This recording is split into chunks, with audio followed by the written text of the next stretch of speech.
انس حقانی وایي دیني عالمان باید د نجونو د ښوونځیو په اړه غونډه وکړي. د طالبانو یو منځلاري مشر انس حقانی وایي چې په راتلونکو څو ورځو کې به دیني عالمان غونډه وکړي او د نجونو د لیسو د پرانیستو په اړه به پریکړه وکړي.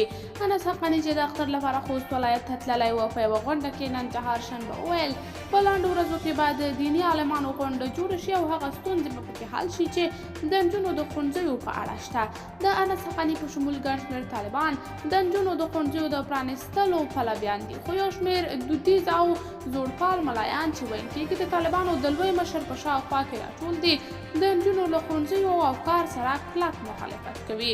انس حقانی چې په خوست کې د ځوانانو او مدني فعالانو یوې غونډې ته خبرې کولې وویل د نجونو زده کړه د افغانانو ګډه غوښتنه ده او په نږدې راتلونکي کې به په ټول افغانستان کې له اووم ټولګي څخه د پورته نجونو په مخ د ښوونځیو دروازې پرانیستل شي.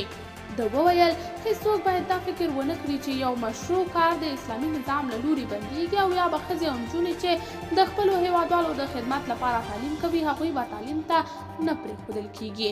د طالبانو له لوري د نجونو د ښوونځیو نه پرانیستل کېدل سبب شوي چې د دوی په اړه د افغانانو نړیوالو نظر چې څه ناڅه نرم شوی و بیرته منفي شي.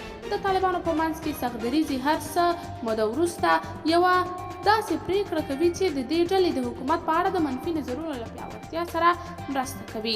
طالبانو د تیر کال په اګست کې د نجونو د ښوونځیو له بندولو وروسته ژمنه کړې وه چې په نوي لمریز کال کې به د نجونو ټول ښوونځي پرانیزي، خو د سخت دریځو ملایانو د ټینګار له کبله یې پر خپله ژمنه عمل ونه کړای شو. قدرمنو لیدونکو، تاسې د دې موضوع په هکله څه نظر لرئ؟ کمنټ کې شریک او چینل سبسکرایب کړئ.